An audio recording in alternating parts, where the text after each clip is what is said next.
We got this from the Daily Mail. Ladies and gentlemen, the Netflix CEO has backed Kamala Harris and lost millions of subscribers. I didn't even know he did this, okay? I don't really watch Netflix anyway.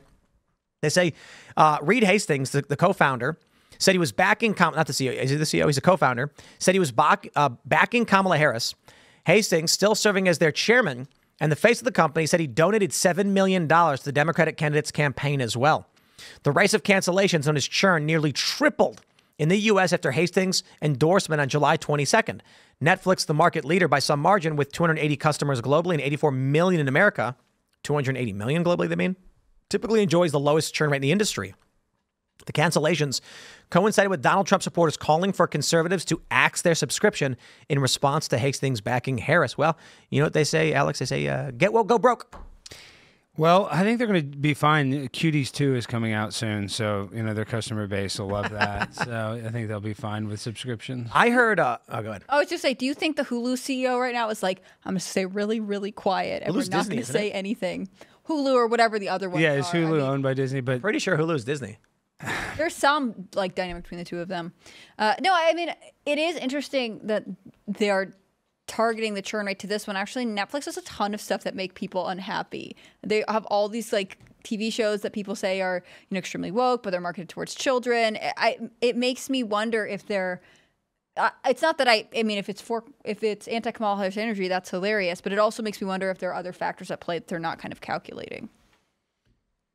I don't know. I feel less bad that I've been using the same Netflix subscription as 20 other Haitian people that I met. You're just sharing it? Yeah, we're just all sharing. Well, they're getting rid of. They're putting pins on the accounts. I know they're cracking down. It's ridiculous. Where they were giving charging extra if you had too many accounts sharing the same profile. Yeah. I heard that Kevin Feige over at Marvel was firing anyone who could be considered an activist. Have you heard this? No, but that's kind of smart. Well, right. And so Disney loses $1 billion because they were producing garbage activist films.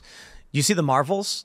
Well, I know the Acolyte. Is that what it was called? I mean, oh yeah, dude. How can you mess up Star Wars? You could literally do anything with Star Wars, and people will watch it, and they still have to make it gay and trans. It's very weird. Oh yeah. Yep. The Force was female. That's what they were saying. Yeah. So this is funny. It's like Disney loses $1 billion making these films that are trash, and I love how we all predicted it. Going back 7 years, you get Brie Larson. She's like. They say when Robert Downey Jr. leaves as Iron Man, they said Brie Larson as Captain Marvel will take over the franchise as the central figure. And she was so unlikable. She was diehard feminist, woke activist. Everybody hated it. So when they made the sequel, The Marvels, they ended up cutting the film down to an hour or something and then just pushed it out with limited marketing, and it bombed. They were like, nobody wants this, but we have to do it. So they did it, and it crashed. I think it's hilarious that after seeing all of that you could go to somebody and say, hey, Disney lost $1 billion doing this. Reed Hastings is just like, I'm going to go endorse Kamala Harris publicly. And it's just like, okay, you're going to lose a lot of money, dude. Yeah, but Tim, you know this. They don't care about money. That's why Fox News fired Tucker Carlson when his show was #1. So they don't care about ratings. ABC, Roseanne's show's #1. They fire her. So do these companies actually care about making money, in your opinion? I don't think so. I don't think so either. I think what happens for a lot of these companies is they make so much money. They're sitting there being like, we got too much money. We don't know what to do with it. That's what I think. So they're just like, or they think their influence is more important than the money that they make than their bottom line. Or they're a cult.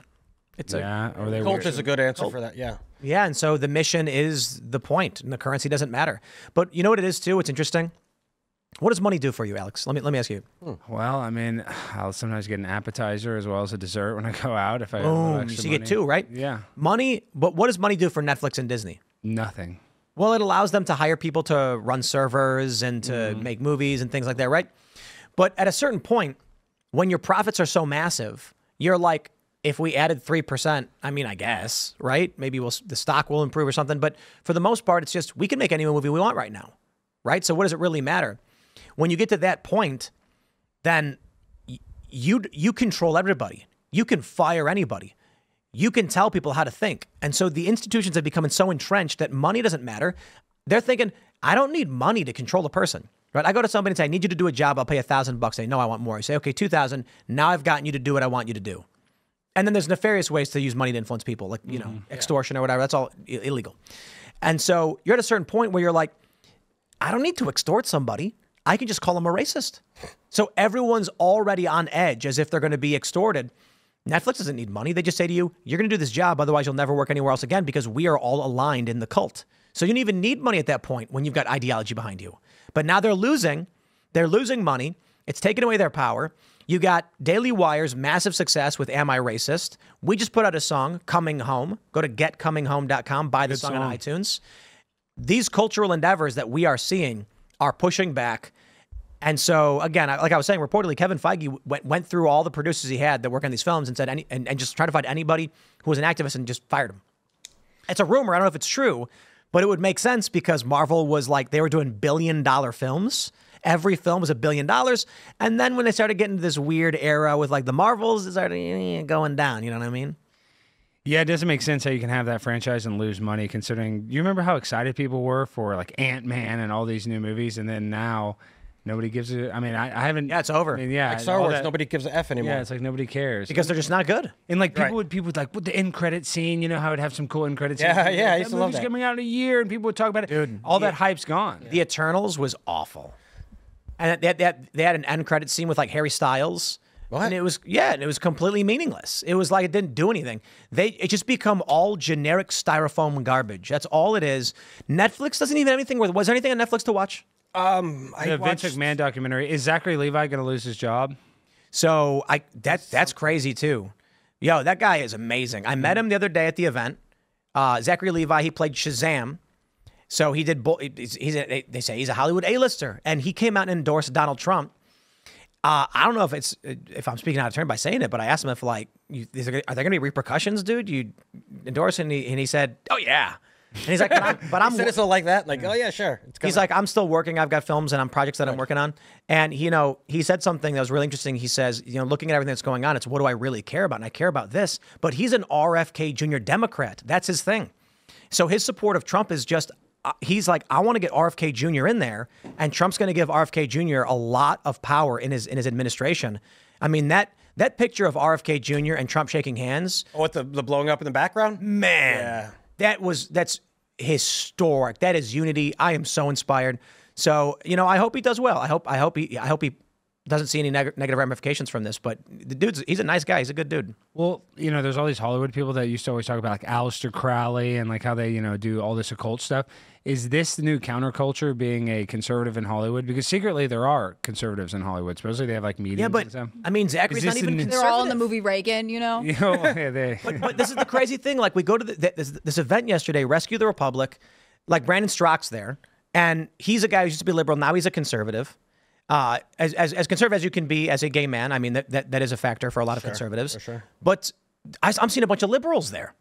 And I'm like, that's really amazing. All these like former liberals, disaffected liberals, and RFK Jr. Democrats here at this event with Trump supporters. And, Zachary, I think he's a liberal guy. He's an RFK Jr. Democrat. And his whole thing is, I'm standing by Trump. Well, I've been saying this. In 2020, I said Trump should bring in Tulsi Gabbard. I can't tell you, seeing RFK Jr., Tulsi, and Trump in one administration is just like, yo, we've got the dream team here. It's like a mega group. It's I freaking love it. Yeah, I would have liked Tulsi over JD Vance. I just think that would. You think so? I mean, personally, I think he would have lost his base too heavily. I think she's great. I think she's really interesting, and she could be an advisor. But he's down with a lot of rural white voters. I think there's a reason to strategically pick JD Vance. I think what's interesting is that Trump is a deal maker, and so he looked around and said, "I want to be president. I think I am the man for the job, and I also want to give the American people what they want. What do they want? They want to be healthier. They don't want to go to war. Yeah. They want to have an effective government, which maybe means that we have to close some parts of the government that aren't working." And so he just ran a campaign that effectively said, I'm going to try and deliver that. Like, it's meaningful that he went to the Libertarian Convention. They are a major third party in America, and said, hey, I will put a libertarian in my cabinet. Yeah. There was no equal response from Kamala Harris. She suggested maybe she would think about putting a Republican in her cabinet, but she didn't give any, grace to the Libertarian Party. She didn't give any grace to the Green Party. She said, we're Democrats, and all the Republicans who endorse me are basically saying that their party's bad and the Democratic Party is the best. Whereas Trump is really reaching across not just aisles, but into different political ideology groups and saying, like, I want to work with you to deliver for the people. And I think that's really interesting. Do you think Trump went too far when he said that he would pardon P. Diddy on day one if he's reelected? Well, wait, what? He never what? said Yes, he did. He said he was at those freak offs and they weren't that bad. And he said the baby oil, they just needed want the that. freak They offs dressed- back? Are you- yeah, are you- I want the freak offs back. I'm mad that I never made it to one. I watched the Mad TV skit from 2009. I posted on my ex, and it's they were making fun of P. Diddy with Hannah Montana taking her to one of the parties doing cocaine off someone's hooker's butt, and he was recording it with his phone the whole time. So they even knew. I mean, they all know knew. this stuff. They remember? knew. So there was that bit in Family Guy where Stewie runs through the mall naked saying, help, help, I've just escaped Kevin Spacey's basement. Oh, jeez. And people were like, what did Seth MacFarlane know? He knew. Because didn't he also make a Weinstein comment or whatever?